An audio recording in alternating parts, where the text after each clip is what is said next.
Welcome to UMCC Medical Consultants Connectors, where your health matters to us. Neonatal jaundice is a common condition in newborns, affecting nearly 60% of full-term babies and even more in preterm infants.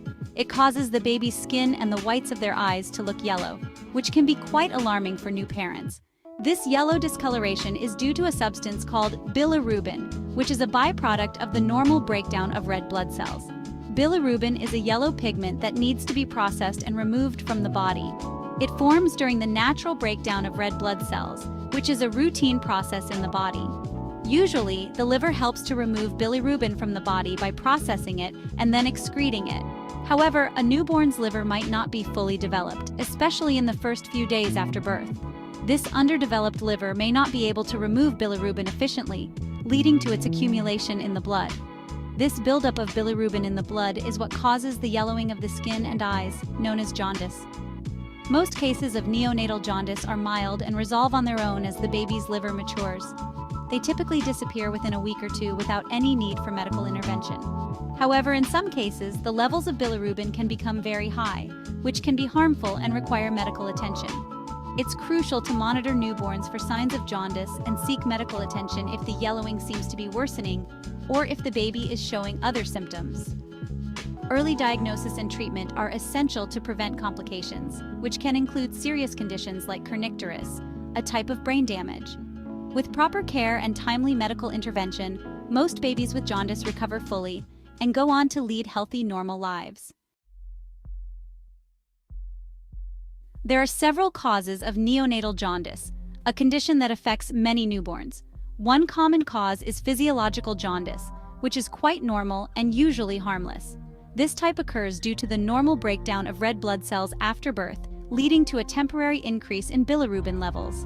It usually appears between the second and fourth day of life and typically resolves on its own. Another cause is breastfeeding jaundice, which can be concerning for new mothers.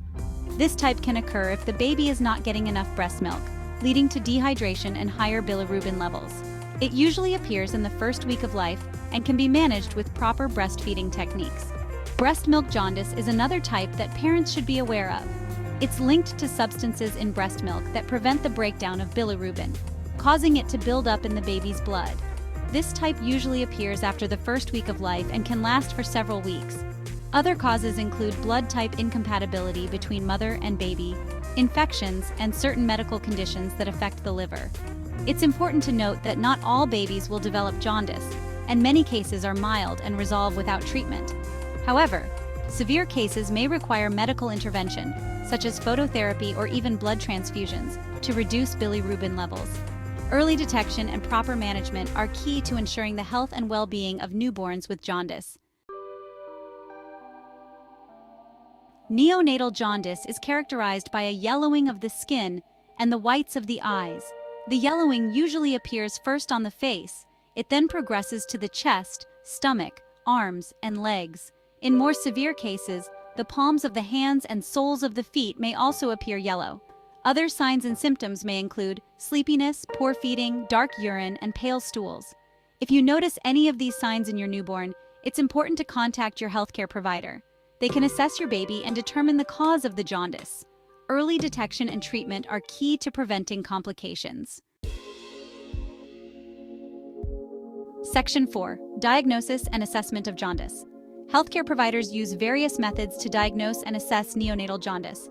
This condition is common in newborns and requires careful monitoring to ensure the baby's health and well-being. A physical exam is usually the first step in the assessment process. The healthcare provider will look for signs of jaundice, which include yellowing of the skin and eyes. The doctor will examine the baby's skin and eyes for yellowing, which is a key indicator of elevated bilirubin levels. They may also use a device called a transcutaneous bilirubinometer. This non-invasive tool helps in measuring the bilirubin levels in the baby's skin quickly and painlessly. This device measures the level of bilirubin in the skin, providing immediate results that help in making timely decisions. In some cases, a blood test may be needed to get a more precise measurement of bilirubin levels. This is especially important if the jaundice appears to be severe. The blood test provides a more accurate measurement of bilirubin levels, which is crucial for determining the appropriate treatment plan. The treatment for neonatal jaundice depends on the cause and severity. Healthcare providers will discuss the best course of action with the parents. Mild cases may not require any treatment and can be managed with regular monitoring.